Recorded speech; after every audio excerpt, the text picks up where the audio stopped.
तुझसे मेरा जीना मरना जान तेरे हाथ में, 100 जन्म भी कम क्यों लागे तेरे साथ में। मैं मुसाफिर तो मुसाफिर इस मोहब्बत के सफ़र में, 2 अकेले रोए मिलके दोनों रब के घर में। साथ तेरे ना सफ़र वो सफ़र नहीं लगता, तू है तो दिल धड़कता है, तू है तो सांस आती है, तू ना तो घर घर नहीं लगता, तू है तो डर नहीं लगता। तू है तो दिल धड़कता है, ये आमिर मीर हैं। उस्मान मीर साहब को आप कई बार सुन चुके हैं, लेकिन इस युवा पीढ़ी को हम आगे लेकर जा रहे हैं। साथ में उस्मान मीर साहब भी हैं, जिन्हें मुरारी बापू प्यार से आसमां मीर कहते हैं। स्वागत है आपका भी उस्मान भाई। और आमिर खूब अच्छा गा रहे हैं आप। Thank you. उस्मान भाई, मैं चाहता हूं कि आमिर से शुरुआत करूं इसका बातचीत की। बिल्कुल। आमिर, आज की युवा पीढ़ी जब फटाफट संगीत की तरफ जा रही है, काफ़ी कुछ जो है वो वेस्टर्न संगीत की तरफ जा रही है, और आपने जो रुख अख्तियार किया है वो बहुत अलग है। क्या कहते हैं उसको लेकर? एक्चुअली मैं घर में ही म्यूज़िक है, तो मैं पहले से ही जो पूरा माहौल है वो पूरा सूफ़ी और जो क्लासिकल म्यूज़िक है वही माहौल है। मतलब मैं सब सुनता हूँ, वेस्टर्न भी मैंने सुना हुआ है और सूफ़ी भी सुना हुआ है, बॉलीवुड भी सुनता हूँ मैं, क्लासिकल भी सुनता हूँ। बट मुझे जो पर्सनली पसंद है वो ये रंग, जो म्यूज़िक का एक रंग है वो मुझे ज़्यादा पसंद है। आमिर भाई, आपको नहीं लगा कभी? मुझे जो जहन में आता है, आपने शुरुआत जो थी मुरारी बापू के साथ तबला बजाने को लेकर की थी, और उसके बाद से आप लगातार गायकी के क्षेत्र में खूब धूम मचा रहे हैं, ख्याति आपकी अद्भुत है। आपको नहीं लगा कि क्या आमिर के करियर को एक अलग दिशा देनी चाहिए, आपका जो पैटर्न है उससे अलग हटकर? ये ऊपर वाले का बहुत करम है कि शुरू हमें पूज्य मुरारी बापू जी के आशीर्वाद से, मेरी शुरुआत जो हुई गाने की पूज्य मुरारी बापू जी के आशीर्वाद से हुई। मैंने काफ़ी सालों तक तबला प्ले किया, और बापू जी के आशीर्वाद से ही पहली बार मेरा गाना वहीं पे हुआ, और वहाँ से लेके फिर मैंने गाना स्टार्ट किया। तो आपने जिस तरीके से बात बताई कि आमिर और मेरे गाने में जो हमारा जो वॉइस स्ट्रक्चर जो है, ये कुदरती जिसको हम बोल सकते हैं, दोनों का बिल्कुल अलग ही है।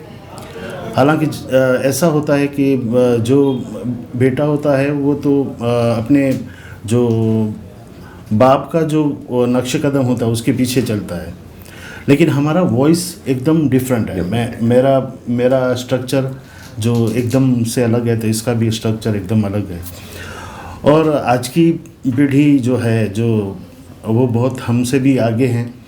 तो ये आमिर का जो गाना है वो लेटेस्ट गाना है। आजकल जो जो युवा लोग जो सुनते हैं उस तरीके का उसका आमिर का गाना है। हमने भजन भी गाए, सूफ़ी भी गाया, हमने बॉलीवुड भी गाया, लेकिन हम अपने स्टाइल में गाया। लेकिन ये ऊपर वाले का बहुत करम है कि आमिर अपने स्टाइल में गाते हैं, वो उनका भी गाने का तरीका खुद का है। आपने जो बात कही कि मैं अपनी स्टाइल से आपने गाना गाता हूँ, मैंने कई सारे गाने आपके सुने हैं और वो हिंदी फिल्मों के सॉन्ग्स हैं, लेकिन आपने उसको अपने अंदाज में गाया है जी। और जहाँ तक मुझे मेरे जहन में आता है वो शायद ट्रेंड की शुरुआत भी आपने की है। तो इसके पीछे सोच क्या थी आपकी?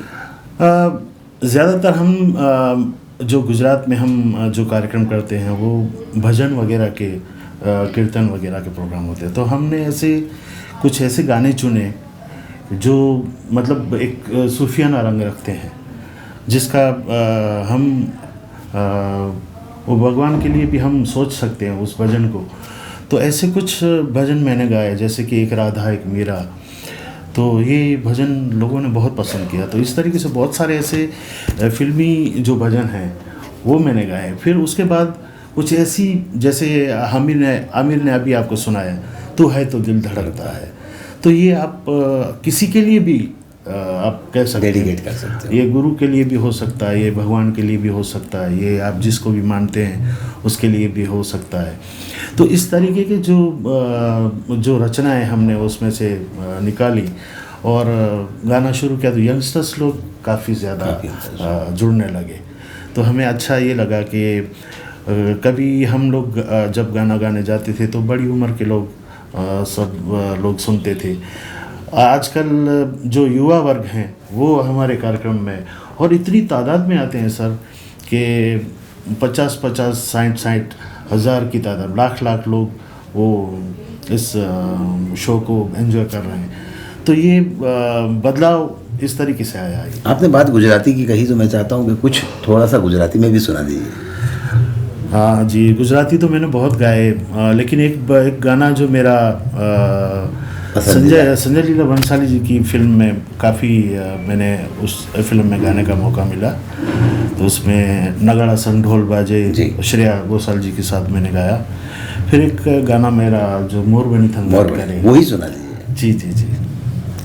तो ये फोक स्टाइल गाने का मैं थोड़ा आपको बताऊं कि फोक गाना जो है वो थोड़ा खुली आवाज़ से गाते हैं, और गज़ल और सुगम ये सब गाने हैं तो वो उसको सॉफ्ट तरीके से गाया जाता है, क्योंकि गज़ल तो मासूम है। तो वो मासूमियत गज़ल को हम उस तरीके से उसको अदा करते हैं। तो ये मैं आपको फोक जो गाना है, गन गोर जरे चहुवर मारू मन मोर बनी थन गट करे, मन मोर बनी थन गट करे, मन मोर बनी थन गट करे, ए मारू मन मोर बनी थन गट करे, मन मोर बनी। तो ये रंग है गुजरात का रंग है। आमिर, गुजरात के रंग की बात आई और जैसा उस्मान भाई ने एक गुजराती ही सुनाया, मैं चाहता हूँ आपका भी कोई पसंदीदा गुजराती होगा तो वो भी सुन लें। गुजराती बहुत सारे मैंने सुने हैं, पापा के भी सुने हुए। तो एक पापा का ही सॉन्ग है, एक मोती वेराना करके एक गाना आया था पापा को और अमृतसर का, तो वही मैं सुना देता हूँ। जरूर सुनाइए। हे माड़ी रूम झूम करती आवी, माड़ी रूम झूम करती आवी, आनंद उत्सव ने गरबानी रम जट साथे लावी, माड़ी रूम झूम करती आवी, माड़ी रूम झूम करती आवी, झांझर ने जणकारे माड़ी सखियों साथे लावी। क्या बात। मोती वेराना चौक मां आव्या अंबे मां, चौक मां जगमग थाय रे आव्या अंबे मां, हे मारी अंबे मां। गज़ल की बात कर रहे थे, आपकी बहुत अलग अंदाज है, उसके हिसाब से आपकी रूहानी भी हकीकत उसके साथ आपकी जुड़ी होती है। तो क्या कहते हो कि जब मैं आपको सुनता हूँ तो चाहे वो आप फिल्मी संगीत को अपने अंदाज में गाने की बात हो, भजन की बात हो या गज़ल की बात हो, हर चीज़ में आप अपने आप को ढाल लेते हो। ज़्यादा बड़ी बात अगर मैं बोल रहा हूँ तो क्षमा कीजिएगा, लेकिन मोहम्मद रफ़ी जैसे कलाकार में वर्सेटाइल पर्सनालिटी थी कि जितनी ही शिद्दत के साथ वे गज़ल गाते थे, गीत गाते थे, रोमांटिक सॉन्ग गाते थे या सैड सॉन्ग गाते थे, कमाल। वो उसके नज़दीक आप पहुंच रहे हैं, तो मुझे लगता है कि अच्छी बात है ये। नहीं सर, उनके नज़दीक तो मेरे ख्याल से कोई पहुंच नहीं सकता, लेकिन उनके नक्शे कदम पे चलना भी एक बहुत बड़ी बात है। तो हम कोशिश करते हैं कि गज़ल को गज़ल की तरह गाने की कोशिश करें, जो फोक है तो फोक को उस तरह से अदा करें, फिर फिल्मी सॉन्ग है तो उसको भी इस तरीके से अदा करें। तो ये हमारी कोशिश रहती है कि जो चीज़ जिस अंदाज में है तो उसको उस अंदाज में पेश करने की कोशिश करें। सुन लें गज़ल का कोई हिस्सा भी आपसे। हाँ, बहुत सारी गज़लें मैंने काफ़ी, जैसे एक गज़ल हमने आमिर भाई के साथ गाई है, वो काफ़ी लोग पसंद कर रहे हैं। है ज़िंदगी कितनी खूबसूरत, अभी उन्हें ये पता नहीं है ज़िंदगी कितनी खूबसूरत, अभी उन्हें ये पता नहीं है।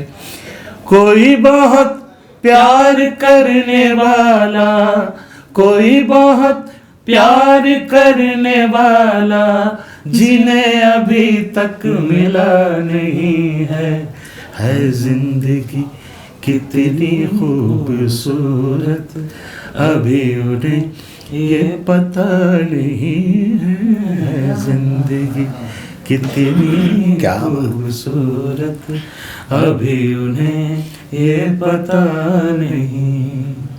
आमिर भाई, ज़िंदगी कितनी खूबसूरत है। जब गायकी आप करते हो और गायकी के शो गायन आपका होता है, उस शो के बाद जब लोगों की तरफ से रिस्पांस आता है तो पता लगता है ज़िंदगी कितनी खूबसूरत है। अभी तो मतलब मैंने बहुत कम टाइम हुआ पापा के साथ मैं रेगुलरली शो कर रहा हूँ, तो लोगों का प्यार तो बहुत ही मिल रहा है। मतलब ज़्यादातर लोग कंपैरिजन करते हैं, बट जो रिस्पांस, जो प्यार मिलता है ऑडियंस की तरफ से, वो एक अलग ही प्यार होता है। पापा को तो ज़िंदगी की खूबसूरती का अंदाज़ा लंबे समय से है, तो उसको देखते आए हैं, इसीलिए मैंने सवाल आपसे किया। बहरहाल मुरारी बापू के साथ भी कई बार मैं आपको देखता हूँ जब वहाँ आप गाते हैं, और बापू को जो प्रतिसाद मिलता है उसको लेकर क्या कहते हैं? बापूजी के पास जो हम बापूजी के पास उनकी जो ऑरा है, उनके पास गाना एक मतलब एक अलग ही दुनिया होती है। वो लोगों के लिए, पब्लिक के लिए गाना भी मैं अपने सर माथे पे रखता हूँ, लेकिन जो ऐसे जिनको हम बहुत दिल से चाहते हैं और हमने एक गुरु की तरह, एक ऐसी हस्ती की तरह, अवतार की तरह हमने देखा है, तो उनके सामने, उनके सानिध्य में बैठ के गाने का जो अवसर है, वो मतलब ज़िंदगी में जितनी भी खुशियाँ उससे बढ़कर है। क्या बात है। समय बहुत कम, आपका भी शो में जाने का वक्त हो रहा है और मुझे भी जाना है, तो मैं चाहता हूँ कि जाते जाते आप दोनों के एक युगल गीत से कार्यक्रम को समाप्त करें। बिल्कुल सर, ज़रूर।